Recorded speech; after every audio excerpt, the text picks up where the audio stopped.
Good morning, friends. Welcome to our morning coffee time. Monday, June the 1st. Seems unbelievable, but here we are in the month of June, and I can barely hear myself. How about you? Maybe somebody can send me the bat signal. 2 thumbs up for image and sound.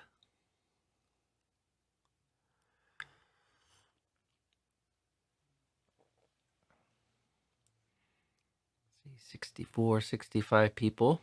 Okay. Thank you, Ray. Thank you, Adil. Thank you, Henning. Thank you, Zuri and Sarah. And Kevin and Carl. And Gustavo. Well, several more people sent me some feedback and appreciation for the morning and evening meditation and chanting, as well as our coffee time here each morning. So thank you. Appreciate that. Still haven't got much criticism yet, but maybe I shouldn't encourage it. I'm sure there are things that I can do better. So, and bit by bit, things are getting better and easier. I was particularly happy with our evening chanting last night. Different orientation, different setup with the sound, and lots of people are noticing that it's clear. You can hear the voices of the monks a little bit better. So last night's is maybe one of the better versions of the fire sermon that we have done. So I put that into the playlist on the YouTube channel for chanting so that people could see that. And hopefully we'll get the better renditions, maybe not perfect, before we move on. And I'll put them in that playlist for people that want to reference those and study those cardinal suttas, something to reflect on and learn how to chant in a reflective way. If you're not all that familiar with Pali, I wouldn't trouble yourself with it too much, but there are some very key technical terms in the Pali language that come up again and again. Just in reading teachings and commentary, I do my best to try to give people useful translations for these words, and not to slip into using too much Pali jargon. But one of the things I appreciate about chanting suttas, even before I knew much Pali, was to have those terms there as a reference point. And it does open up a little bit of a chance for contemplation, even when you're chanting those. So, and like last night, we're doing the fire sermon. And if you're familiar with the 3 groupings of defilements and that model that the Buddha has, sort of greed, hatred, and delusion. Greed is raga, hatred is dosa, and delusion is moha. And there's this refrain or this phrase that comes up in the sutta. So, raga gina, dosa gina, moha gina. And if you know those terms, then you can at least connect with it on that level. Or we've been also chanting the Anatalakkhana Sutta, and if you've studied the 5 khandhas and the teaching of the model of the 5 khandhas, and also the 3 characteristics, then there's this contemplation that's going on in the sutta, and on some level it is stimulating a remembrance and a reflection. And I'll say this again, that is part of sati. It's not just awareness. It is remembering the things that help keep us on track, and remembering that which is skillful. So,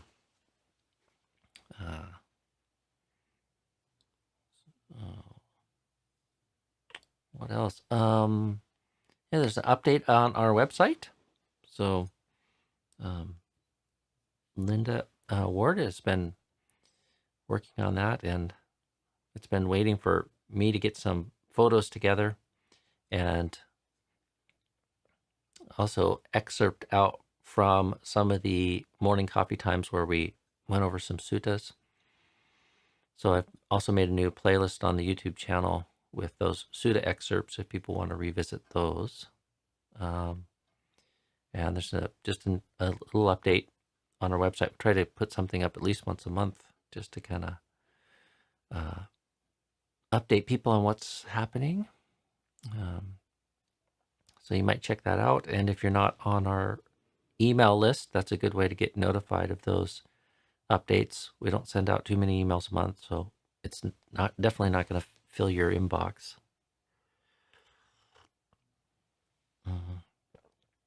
Somebody from the morning coffee time here, can't exactly remember the name, also volunteered to go through and find the timestamps from these. And Google has a new feature called chapters in YouTube.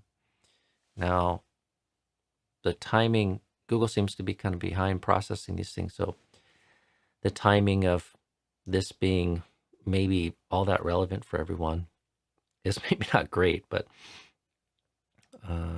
it might take 24 or 36 hours before he sends his timestamps and I can actually integrate them into the description. But it might be useful if people are wanting to revisit some part of these morning coffee streams a day or two later, and find a particular question or a particular section.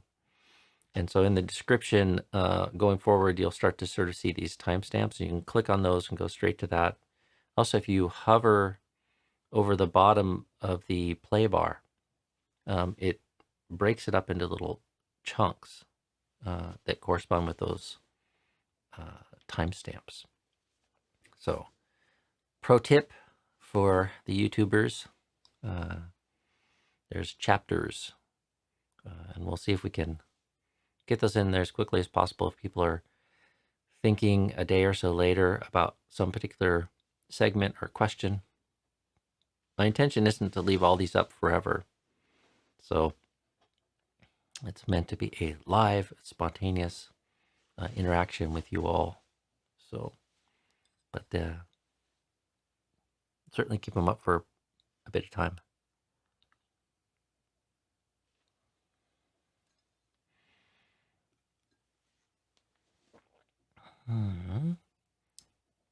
So I see a few requests in here, and Bernadette, welcome. You finally made it. Okay. Let's see, some read. I see, dear Ajahn, could you please elaborate on moha? Sometimes I get very confused what it actually means. Moha. Moha's delusion. In particular, it's the delusion that supports this whole round of suffering and rebirth. So, misinformation, disinformation, a couple phrases Ajahn Sona likes to use, but it's our lack of understanding of the right way to live in the world without suffering. So it's there's a lot of different ways that we can unpack that samrit. I mean, one is just like we see the world through a frame, or we see permanence in the world. We see the things of the world as satisfactory. We see the world through the lens of self. So the opposite of the three characteristics of anicca, dukkha, anatta. The lack of our ability to see those things is moha. It's a delusion. It's in particular, it's the delusion that supports the experience of dukkha, suffering. So that's a very simple way to unpack kind of moha.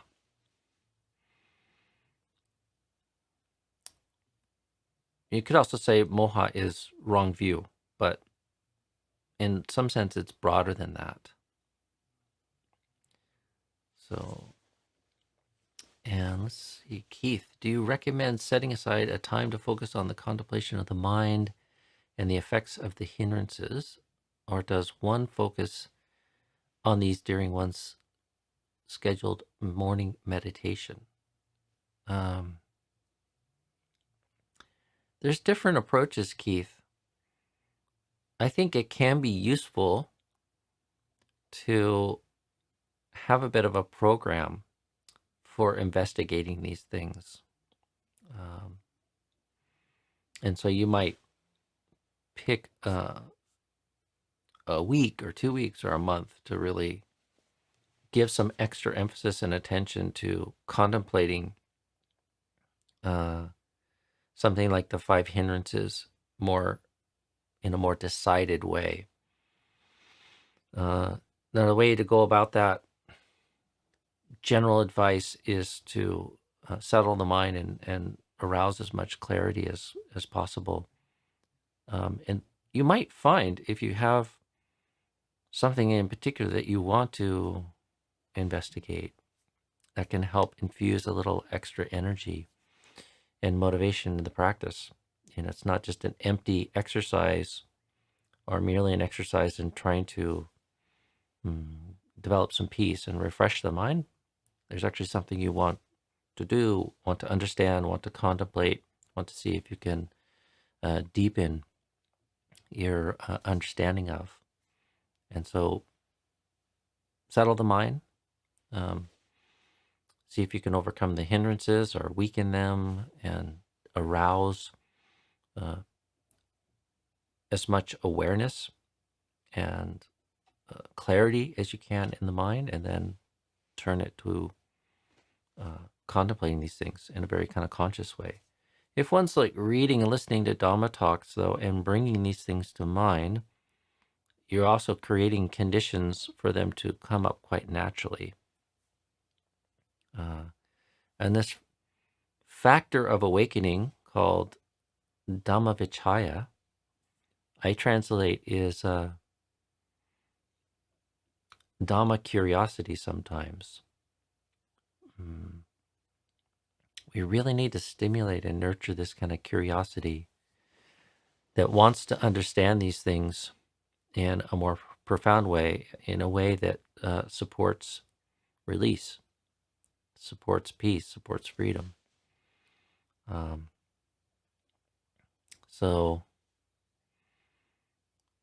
One wants to cultivate that in various ways, chiefly listening to Dhamma, reading Dhamma, thinking about Dhamma, bringing it to mind, asking oneself, what is it that I still don't understand about how this arises?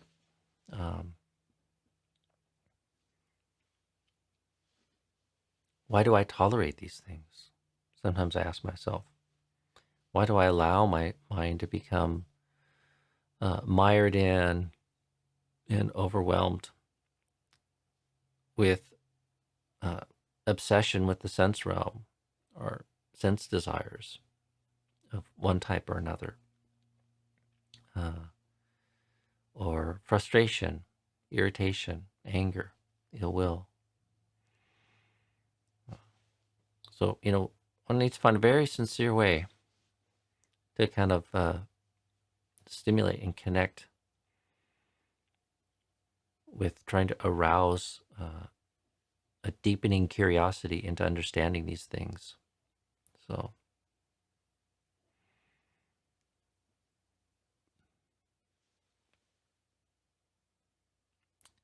the report that the sound is a bit low, and I think the microphone is a little bit further away from me than normal, so I will turn it up a little bit, and hopefully that's not too loud for people.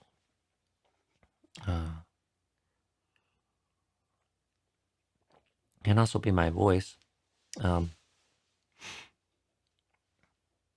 So let's see. Some rate does rising above praise and criticism mean to keep withstanding harsh and rude words of others? Well, it's in short summary. I mean, one learns not to be moved by that. So, or not to create suffering or even delusion.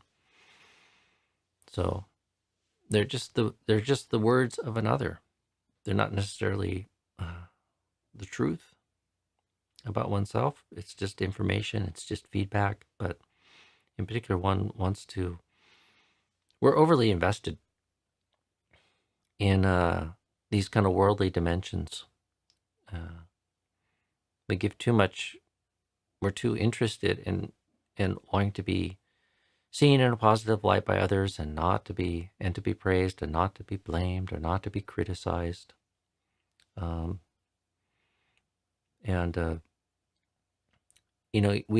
want to be clear-sighted and equanimous about the value of those things, but there's no sense to be overly invested in them. They don't really lead to one's long-term happiness and peace. So, and if we're wrongly invested in them, give them too much importance, then they sabotage human happiness. So, I've mentioned this so many times, but I remember Lumpur Liam, the abbot of Ajahn Chah's main monastery,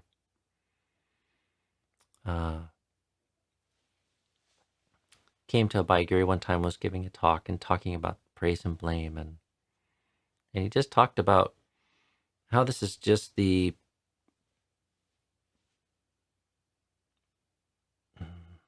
reactions of people that don't know themselves. Let's put it that way. So, and he kind of emphasized how when somebody praises you, it's because they don't really know themselves, and they don't really know, they misattribute a pleasant feeling that's arisen in them and misattribute it to you. So they're having this reaction and feeling pleased with something that you've done or said, or something about you that they're perceiving, and they misattribute it to you, and so they praise you. And the same is true for blame. They're feeling pain, and they don't know themselves. They don't know that this is just Vedana arising and ceasing, and they misattribute it to you. So, anyways, I don't want to go too far into that today. I wanted to honor the request to take a look at Buddha, Dhamma, Sangha as reflections, the qualities of the Buddha, the qualities of the Dhamma, the qualities of the Sangha. So maybe I need to move into question mode. I saw, Dantika, your question there about not putting things on the screen, and that was just me not moving into the right mode. So I still do have that ability. I just have too many buttons to push. So I can do it like that. So, but yeah, so there was a request to kind of take a look at the qualities of the Buddha, qualities of Dhamma, qualities of the Sangha. These are the nusatis, are the recollections. Recollection of the Buddha, recollection of the Dhamma, recollection of the Sangha. And very traditional and formal way to practice that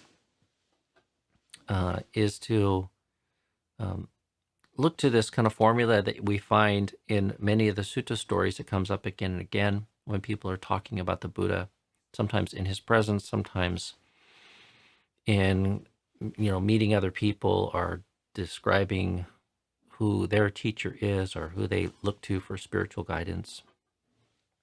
And it's something that came to be formalized in the Pali Suttas, and a lot of our morning and evening chanting is built around these qualities of the Buddha, Dhamma, and Sangha. So one could give a whole Dhamma talk about this, and many of my teachers and friends have. Something Ajahn Sumedho used to reflect on quite a lot.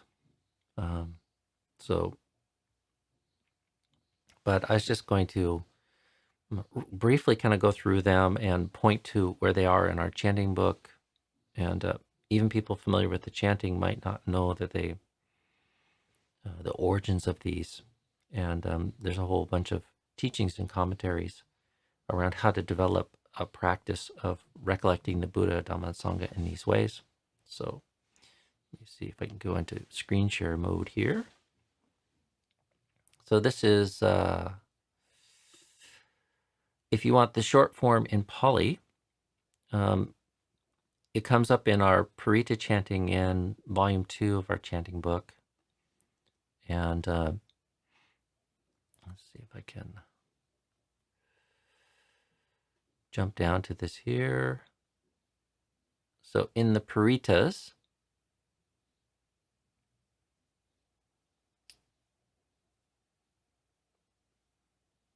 put it center here, Buddha Dhamma Sangha Guna. This is the Pali short form, and most of the monks call it itipiso. So a lot of the chants are casually sort of referred to by the first couple of words that one finds in the chant. So we oftentimes just call this the itipiso, but a more formal name is Buddha Dhamma Sangha Guna. So, and let's see if I can highlight this here. This first section here, Itipiso Bhagava Arahang Sama Sambuddho Vicha Charana Sampano Sugato Lokavidu Anuttaro Purisa Dhammasarati Sattha Deva Manusanang Buddho Bhagavati. So this is recounting the 7 qualities of the Buddha, and that comes up both in our morning and evening chanting. Then this little second phrase here is the qualities of the Dhamma. Savakato Bhagavata Dhammo, Sanditiko Akaliko Ehipasiko Opanayiko Pachatang Veditabo Vinyuhiti. So 5, Sanditiko Akaliko Ehipasiko Opanayiko and Pachatang Veditabo Vinyuhi. And then this last section here is the Sangha, the qualities of the Sangha. So Supatipano Bhagavato Sawaka Sango, Ujupatipano Bhagavato Sawaka Sango, Nyayapatipano Bhagavato Sawaka Sango, Samichi Patipano Bhagavato Sawaka Sango, Yadidang Chatari Purisa Yukani Atta Purisa Pugala, Esa Bhagavato Sawaka Sango, Ahunayo, Pahunayo, Dakinayo, Anjali Karaniyo, Anuttarang Punyaketang Lokasati.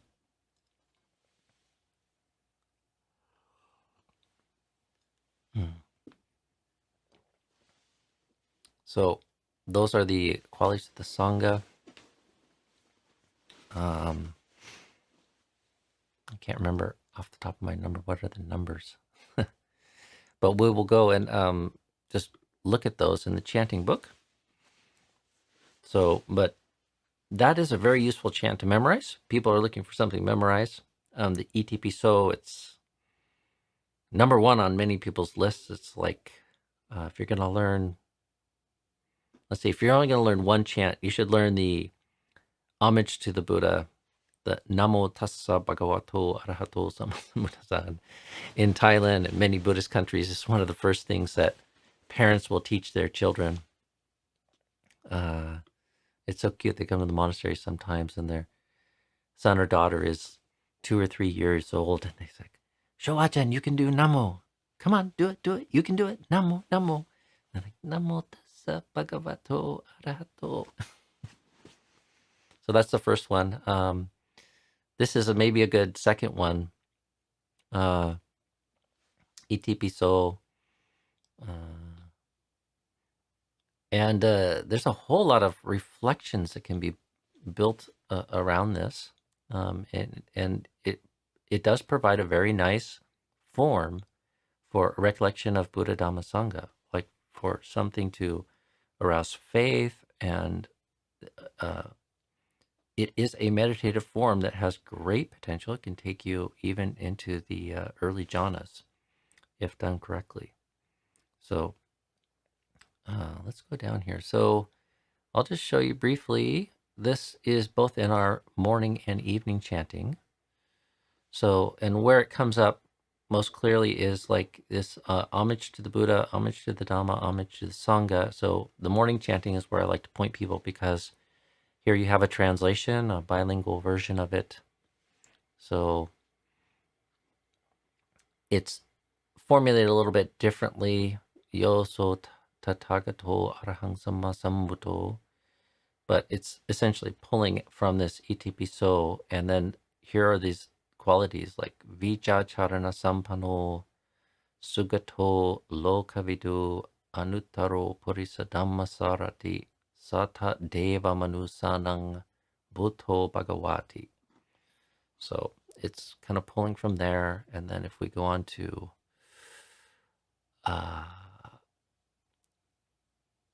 homage to the Dhamma, here we have the Sanditiko, Akaliko, Ehipasiko, Opanaiko, Pachatang, Veditabo, Vinyuhi. So there you have the 5 qualities of the Dhamma translated for you. So Sanditiko, apparent here and now. Akaliko, timeless. Ehipasiko, encouraging investigation. Opanaiko, leading inwards. And there's a little debate about this amongst some of the monks and nuns. Some like leading onwards. We've chosen leading inwards in this translation here.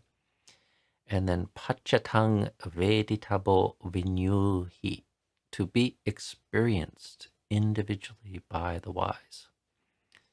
So this should be a wonderful reflection. I know sometimes we can feel far away from the Dhamma, and here the Buddha's outlining the qualities. It's apparent here and now. One just needs to attend to it, to notice it. We're other focused because of our priorities, our views and opinions. But it is apparent here and now. It is, and this also is in the time of the Buddha had an extra meaning, like it's apparent here and now. The Buddha has expounded the Dhamma and made it even more visible. But even absent the era of a Buddha, it is akaliko, timeless. Ehipasiko, it encourages investigation. It's not just something to be picked up as an article of faith. It actually does encourage one to investigate it, because it has this ability to transform one as one looks into it deeply and is transformed by their understanding of what the Dhamma is pointing to. Opanaiko, it leads inwards. There's many ways you can reflect on that, but one is like, I talk a lot about how our default orientation is to be looking for happiness in the environment, in the world, in the realm of the senses, in the past, and even in the future. Well, no, especially in the future, but even in the past. Like sometimes we waste our time sort of regretting things that happened in the past, wanting, wishing, longing for them to have been different. That is a wrong-headed strategy for peace and happiness. Place you will find peace and happiness is in the present moment, and by turning inwards. Pachatang veditabo vinyuhi, to be experienced individually by the wise. Homage to the Sangha. So this again is built around this quality of the Sangha.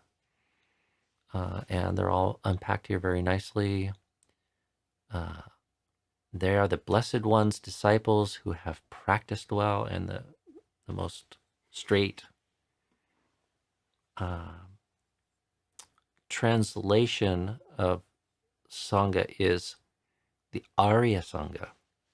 Like Sangha is now a word in the English language, I believe, and it sometimes is just being used in a very colloquial sense to mean a community. And it did even have that meaning, I think, in the time of the Buddha. They talk about a Sangha. You have 4 monks living together in a place, they constitute a Sangha. They are a body that's big enough to form a little community of monks. But Sangha also has this meaning of those who have practiced well, meaning those who have attained one of the stages of enlightenment. Uju patipano, uju is straight, and patipat in Thai, or patipano here, is practiced. Those who have practiced straightly or directly for themselves. Nyaya patipano, insightfully, those who have practiced nyaya. Jnana is insight, and patipano, so those who have practiced insightfully. Bhagavato Sawaka, they're the Sangha of the Bhagava. Samichi patipano Bhagavato Sawaka Sangho, those who practice with integrity. One could say holy as well, or like some as a prefix kind of means to bring together.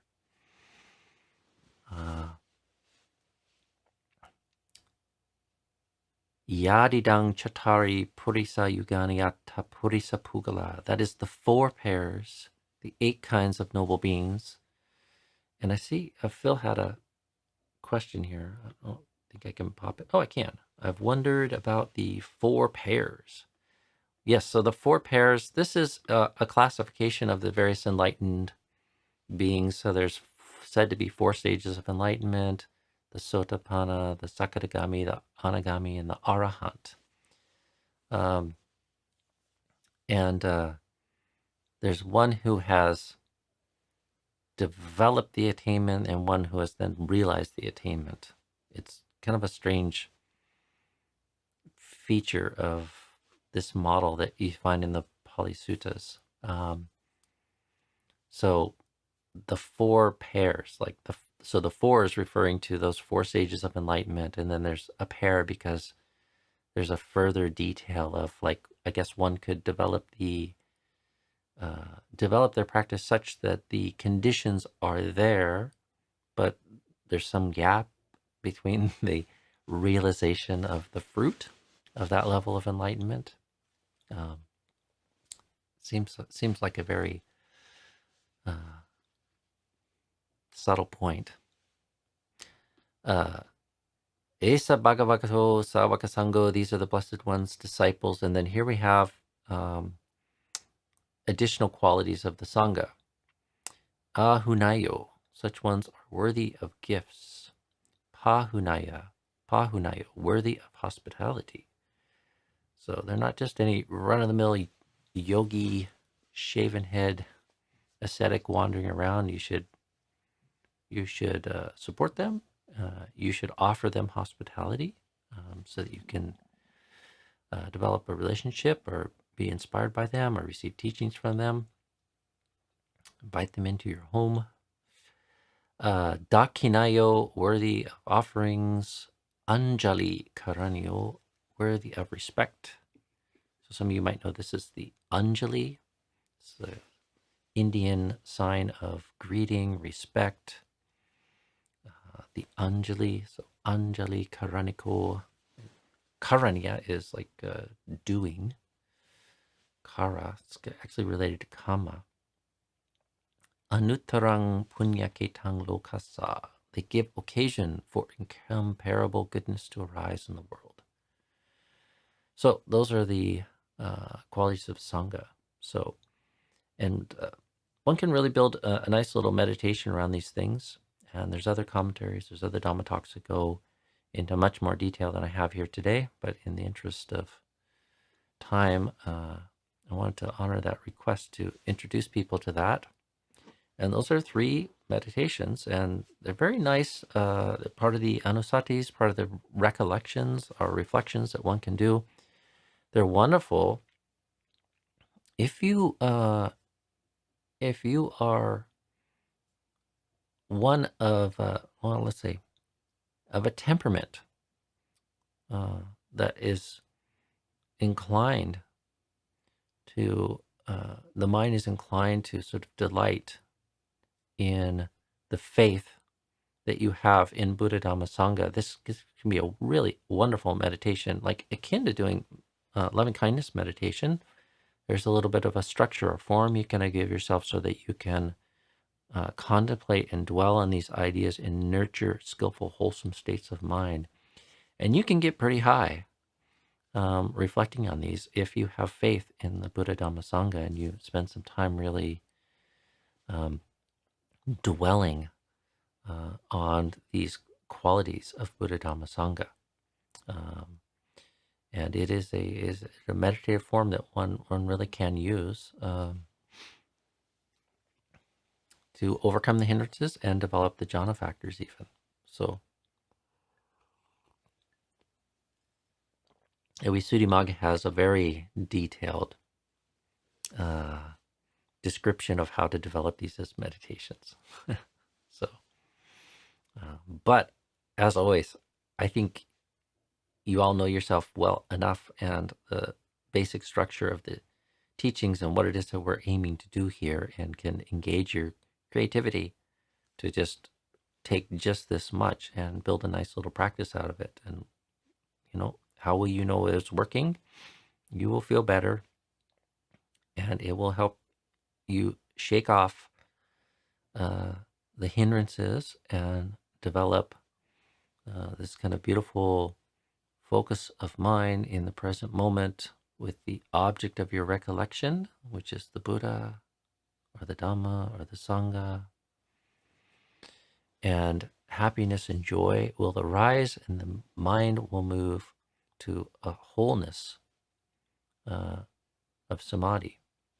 So, all right, well, I've gone way long today, but it's nice to do something like this from time to time. And I'm having technical problems. My switcher is not working for me. So, all right. Well, let's leave it at that for today. Thank you, friends. Good to see you all, and hope to see you tomorrow morning. Have a good day, and don't neglect developing your practice today and the higher mind. So, see you all tomorrow. Bye for now.